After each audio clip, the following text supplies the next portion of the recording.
In Colombia, rhythm is the way of life. Cumbia, pop, vallenatos, uno, dos, tres, cuatro, 5, 6, 7, 8. The beating heart.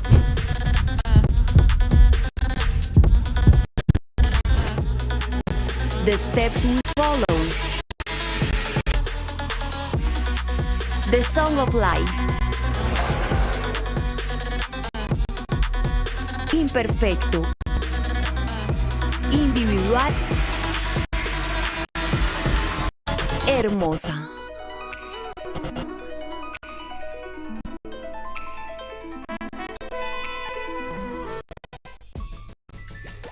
Doesn't it look amazing? Welcome to the Archery Show Plus live ahead of the third stage of the Hyundai Archery World Cup here in Medellin, Colombia. I'm Bashir, and joining me is the baby-faced assassin from the Netherlands, Shannonberg. Great place, eh, Medellin? Colombia is definitely a great place to shoot. It has great food, good atmosphere, and well, I've shot there as well, and it's nice weather to shoot. Actually shot one of my best competitions ever there. Where did you come? Fourth place, surprisingly. I was once the best in the world at getting fourth places. But yeah, it's a very nice place to shoot at, and I think the archers will enjoy shooting there this week and weekend. There is a party out here for sure, but there's an awful lot on the line. We've had 2 stages already, so we've had 8 winners who've qualified for the finals in Mexico a little bit later on this year. Are we going to see 4 new faces here in Medellin?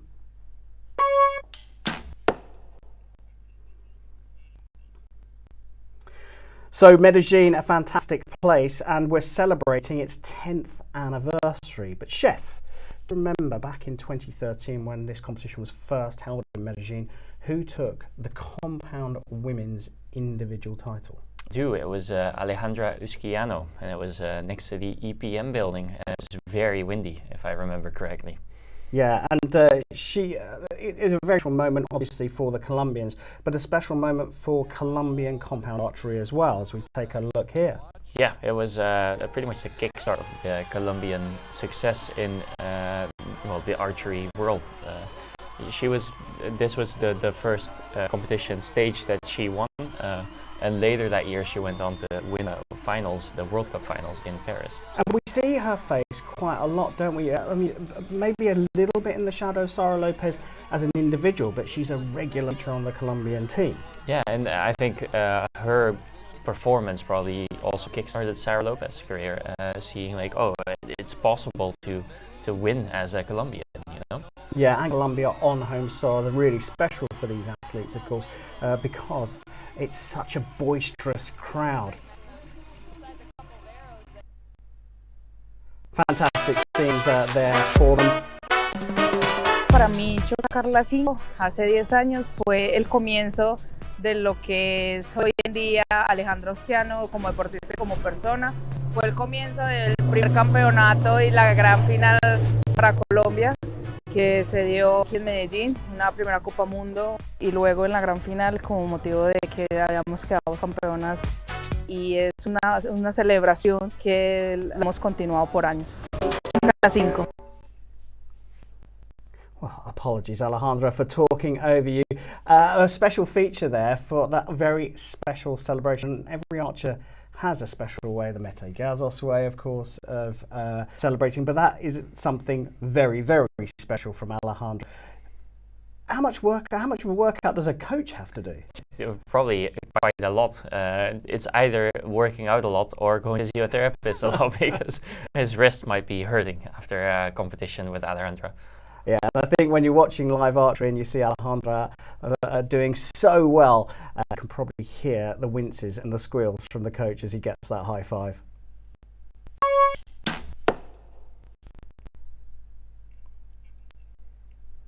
We were in Shanghai last time for the second stage of the Hyundai Archery World Cup, and it was the return of the Korean team. They'd missed the first stage because of domestic qualification to make the team in Korea, which is a pretty tough thing to do.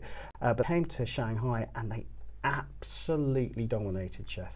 Yeah, I mean, it was to be expected that they were going to be really good, but the way they showed dominance in Shanghai was very impressive, especially in the qualification, but also just team events where they just pretty much won everything that they could. We see the men's team here. Yeah. We saw the women's team taking gold.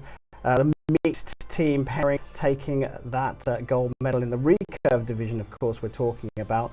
But can anyone beat the Koreans taking the individual women's recurve title as well? Yeah, well, they can be beaten because it has happened before, and it probably will happen in the future. It's just very difficult because they shoot at a very, very high level. Yeah, they certainly do shoot at a high level. They got 5 of those 6 gold medals, so it really is a big ask, and it's a big thing to get onto that Korean team. It's a tough ask because of the depth in the country of talented archers. Yeah, they could probably like pick a team of 3 from 20 archers in their national championships. And some people say like it's more difficult to get on the Korean team than it is to win a World Cup, which, I mean, I guess there's some truth to that, but also the World Cups are a different venue, and the rest of the world is catching up slowly. So you can see that there's very high scores being shot by other people as well. Looking at Brady Ellison shooting the 702, winning loads and loads of competitions. Earlier this week in the qualification route, we saw Steve Weiler shoot at 347, I think. So yeah, some really high scores are being shot by people outside of Korea as well. We're also seeing new faces from the Koreans. Just to go back to them, I mean, we're looking at Lim on the women's side, bursting onto the scene and making the final 4 of her first ever stage on this scene. So here's a question: can the Korean D team, senior D team, come to a World Cup, and would we expect them to be on the podium? Yes, we would expect so, but it's not as much of a given as the A team would be. So sending out an A team of Korean archers probably means that they're gonna be on the podium in some regard, but sending out the D team, I think they would have a little bit more of a struggle now that the rest of the world has caught up a little bit. Well, there was one person who spoilt the Korean party in the clean sweep at the last stage in Shanghai, and he perhaps is the man that could do it here.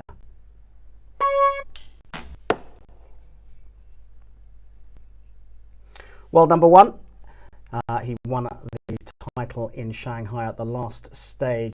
Can Marcus Dalmata from Brazil take the Hyundai Archery World Cup Finals title this year? I think he has, he's on the right trajectory for it. He was already in the World Cup final in 2014 in Lausanne when he was still very young. He managed to get a 2nd place, I think, behind Brady Ellison. And since then, he's matured 9 years. He has 9 years more experience. And yeah, he showed us in Shanghai that he has what it takes to beat the best in the world. So I think he has a good shot at doing really well at the World Cup final later this year. And if I'm not mistaken, he actually did some training in Korea as well. Yeah, he spent some time in Korea to hone his technique a little bit, and I think that probably also gave him some insight of how they train, what the culture's like, maybe some little tips and tricks. So we see him here in Shanghai, up against your favourite archer. Probably not from the Netherlands, but the Marcus Dalmata talking about the confidence that he's found in the last 12 months, making a difference to him. Yeah, he's found confidence in, I think, not only archery but also in his personal life, and I think that's so key to a good performance, where you need to have your life in balance, because if one is thrown off, it's very difficult to have the other thing do well as well. And if you do that, I mean, there's 2 more World Cups to go, including this one in Medellin. He's already qualified for the finals. The confidence is only going to get bigger and bigger, isn't it, as the season goes on? Yeah, there's less pressure to get to the World Cup final because he has that ticket punch. He knows he's going, so now he can just shoot the best of his ability and see where that lands him in the rankings. Yeah, well, he's certainly a key player out there, and he's going to be one of the favourites for sure for the World Cup finals. It'll be interesting to see how he does here. Now, we've been talking about recurve archers for a little bit here, and of course recurve archers shoot on a 70-metre range, but he's exactly how far is 70 metres? We sent Lucy O'Sullivan to find out. So everyone always asks how far away the archers shoot and how far away the target is. So I'm going to show you guys. Are we ready?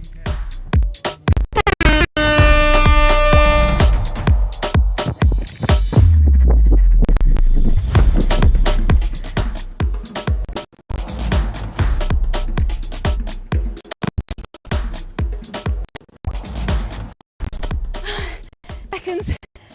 0.43. Oh, that was far. Very far. I hope you learned something today. I don't know about you, but I'm tired just watching that. 70 metres is a long way, but really, what does it look like from the shooting line? That's the key thing. Yeah, so 70 meters is away. I don't think a 140-meter dash in 30 seconds will break any world records, but visually, when you're standing on the shooting line, for me at least, if I stretch out my arm and raise my thumb, my whole thumb will block the whole target. So the entire target? The entire target. So that's how small the target is visually. And that's just the to whole put that into perspective, that at the highest level, you're trying to hit the middle of that. So exactly. You can't even see the target if you put your thumb out. No, and then the goal is only a fraction of that target. So aiming at the middle of that target is like a precise endeavor. And the slightest difference on the shooting line is amplified hugely when you're shooting an arrow that distance. By about 70 times, because typically your sight will be about 100 centimeters from your face if you have long arms. Mm-hmm. So you can multiply that distance from eye to sight with or divided by the distance, and then you get how much a millimeter does on the target. And another interesting thing that I don't think we often see or don't often appreciate, unless we're a top international archer, which there's very few of like you, is that the arc of the arrow. The arrow doesn't fly in a straight line, does it? No, it doesn't. I think for an average recurve archer, it flies like 4 meters up in the air. So at the height of the parabol, it will be 4 meters up. So it's pretty significant. Very good use of the English language there, Chef. 70 metres is an awfully long way, and every archer handles it with their very own unique process.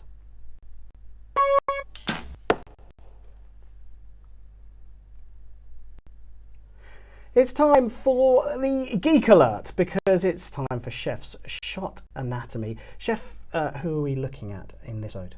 This episode we will be looking at Oh Jin-hyuk, the Korean archer that managed to win the 2012 Olympics, and also one of my favorite archers just in general.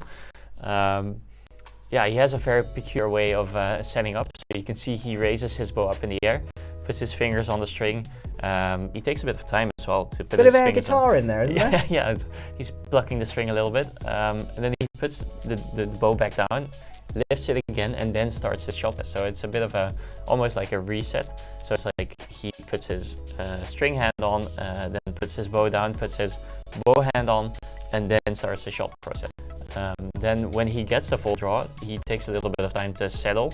So you see that the bow is moving quite a bit now, and then it settles, and then he executes. So it's not really as textbook as some of the other archers from Korea would shoot. Textbook's great, because it leads me to say that when you look at Korean archers, their process looks very similar to each other. Yeah. This guy is a bit of a maverick, isn't he? Yeah, he's figured something out that works for him and then for the masses. I just like when people stray from the path a little bit, but still find success. And Olympic gold medalist. Exactly, There's not much better success than that. Oh Jin-hyuk, who was always going to feature in the Shot Anatomy because he is Chef Vandenberg's, I think, favourite non-Dutch archer.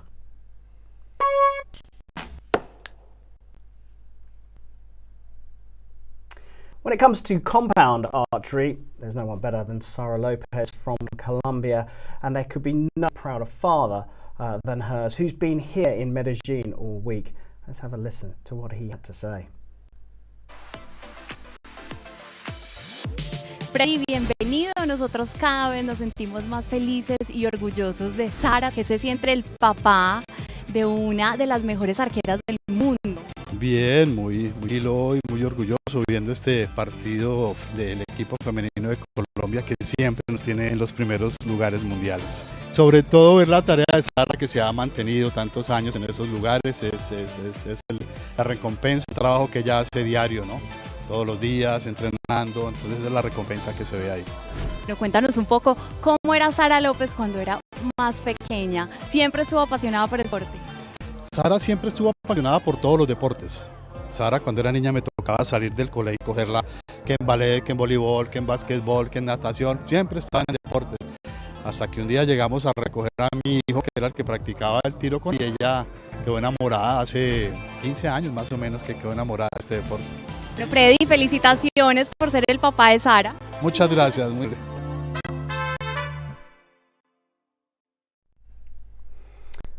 He's a proud father indeed, a really important part of an elite athlete support network, that is for sure. And he's got a lot to be proud about, Chef. Look, we talk about Sara Lopez a lot, but how good is she, and why is she going to be? She's going to go down in history for sure. Yeah, she is. She's already in many history books, I would say. And I think it's mostly due to her longevity, so how long she's been on top of the game.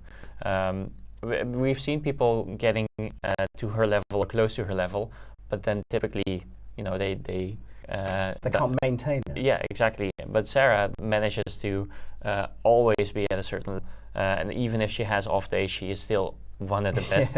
And I think that's what makes her stand out from the rest. And like she sometimes shares pictures on her social media of her wall of medals, and it's just ludicrous. Like she has a wall filled with international medals, which is something I haven't seen very often.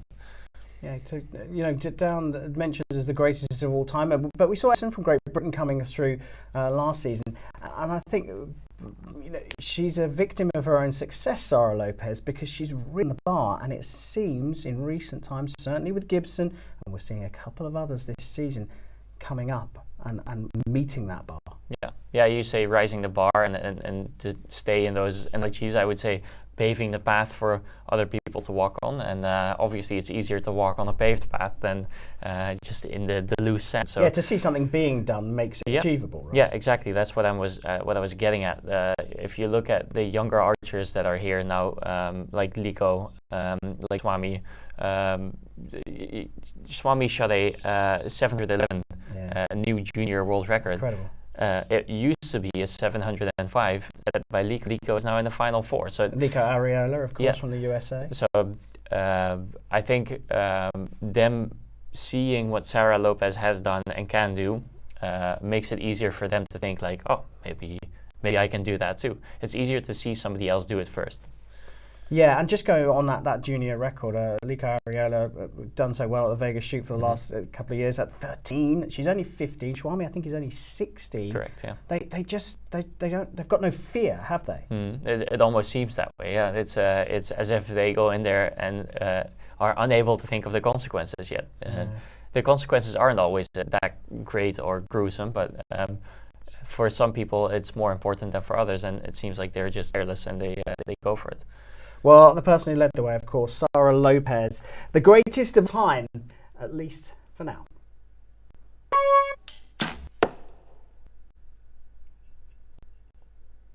So, compound archery, we've got the final fours. We can talk about those. We can't talk about the recurve final fours just yet because that's still underway. As we speak right now, there's action going on the field, Chef. Yeah, we've just seen the mixed team competition develop. Later today, we're going to look at the recurve eliminations. So there's still a good chunk of the week that's left before we go into the weekend and have the finals. Yeah, so we've got the final rankings from the ranking round, and that sets up the qualifiers. And I think we're going to take a look at the women's first. And here we have the top 30 broke to 2 pages here. And look at that, top of the pile. No big surprise, right? 3 Korean archers on top, which is, like you say, it's not a surprise, but it's always impressive if they manage to do so. And then we're seeing some Chinese, we're seeing some Indian archers. So there's a bit of a like prevalent Asian.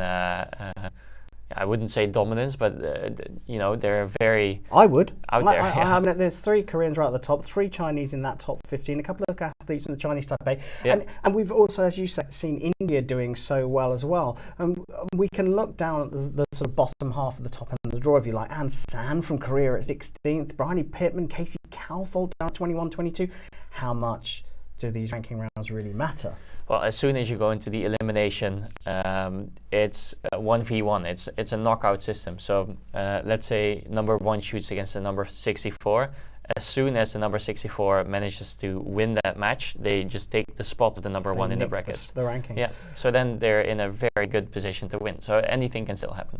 Well, that's the women we've had a look at. Let's take a look at the men. And the men, I think we might have a very similar pattern indeed, with Korea dominating the top of the order at 3 at the top, 1, 2, and 3. Yeah, and with very impressive scores as well. This is the first time in a while that we've been so close to the 700 mark again. Obviously, it had to be Kim Woo-jin, the first archer to break the 700 mark in Tokyo at the Olympics, which was extra cool because before the Olympics he said, I am going to shoot 700 at the Olympics, and he manages to do it. So, but yeah, we're seeing some very high scores from other people as well. Olympic champion right up there, isn't it? The champion is right up there with 685, which is not his highest score ever, but it's a very decent score. We saw a really good first half from Steve Weiler with a 347. So you can see that there is more people coming in to, you know, challenge for that top spot. And Marcus Dalmata, current world number 1, a winner in Shanghai, sitting there with a 681 as well. Looking at the second half of the rankings we got, there's your man Senna Roos up in 17th place, 671. Will you be pleased with that? Yeah, I think he'll be reasonably pleased with that. That was difficult to say. He can better, but I mean, who can't? You're never as good as your score. But yeah, I think he'll be pleased with his 671, and he has a good position to go into the eliminations. One thing that stands out to me as well is Tarandeep Rai. He was already competing in first World Cups that they've ever launched. So in 2006, he was already there. He's still there now. 18 years later, still on the scene.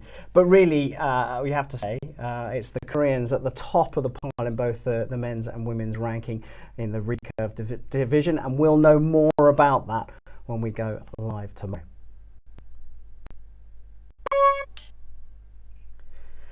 So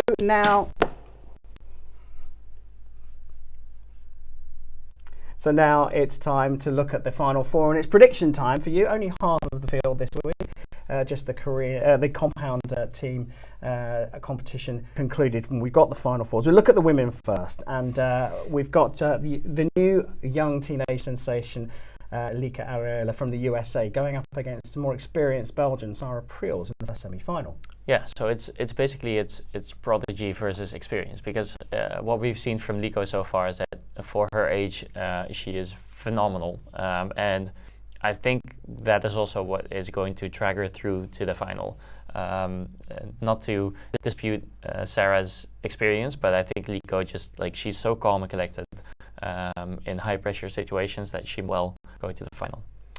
Okay, so you picked Areola for the first semi-final. Second semi-final, the potential fairy tale can happen here. Sara Lopez winning on the 10th anniversary of this event on home soil in Medellin, going up against a former world number 1 from the USA, Alexis Ruiz. Can Ruiz spoil the party? She definitely could, and it might happen. She has won over Sarah before. It's not been like a super one-sided affair, but I think the home crowd and the home atmosphere will draw Sarah over the line, and she'll be shooting in the finals, I think. So if your prediction's right, we're going to have an Areola from the USA up against Lopez from Colombia final. Give me the name. Sarah Lopez, for the same reasons that she's going to win the semi-finals, I think. So fairy tale finish in the women's event. So let's turn our attention to the men's event. The first semi-final is going to be between Abhishek Verma of India and a name that I haven't come across very much, Lucas Abreu from Brazil. He hasn't quite, Lucas, that is, he hasn't quite managed to get this far into competitions. Don't see him at the business end of competitions. Exactly. Right? So this is a bit of a surprise for most of us, and it's cool to see, and I'm always for an underdog story, but in this case I think Abhishek is too experienced and too good to give this one away. Yeah, and it's his first time on the World Cup stage this season. He missed the first 2 events, didn't he? Yeah, he did, but I still I have trust in Abhishek in this case. Okay, well, the other one is the other semi-final is 2 USA athletes. It's an interesting one because it's a World Cup debut for Nick Kappers from the USA, but he's the Pan American champion. Yeah. Okay, I'm a bit confused how that's happened in that order, but let's move on from that. But he goes up against the defending champion from Medellin last time, Jimmy Lutz. So Lutz or Kappers? I'm going with experience for this one. I think Jimmy, he knows the venue, or he knows the country and the circumstances, and yeah, he's the 2019 world champion, so he has some merit that he can bring into this match, and I think he's going to pull through. So that means a Lutz versus Verma final. Who are you going for?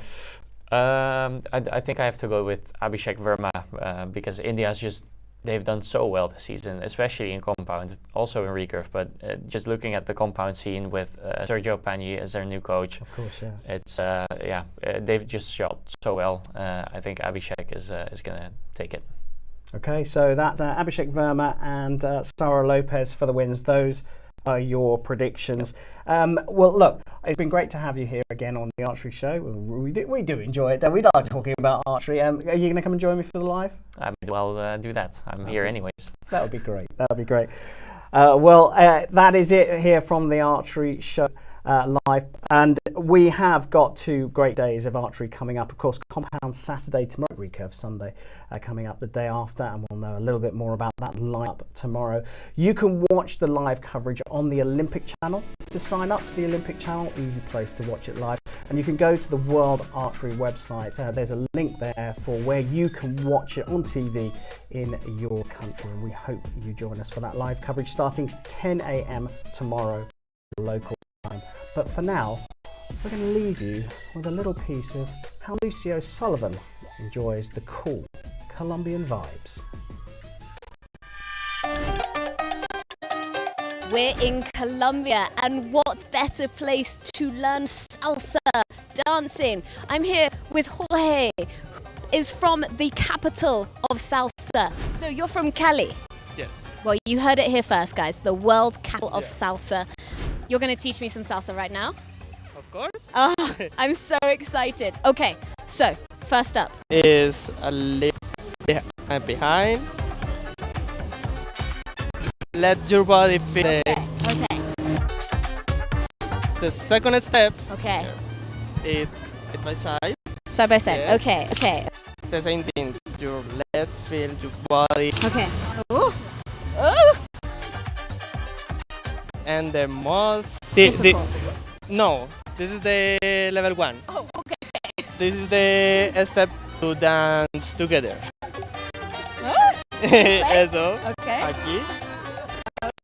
Eso. Ah.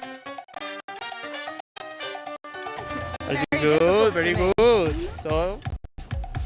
Oh, thank you so much. I'm going to give you a hug. Thank you so much. I think you're going to also teach some of our friends here at the World Cup.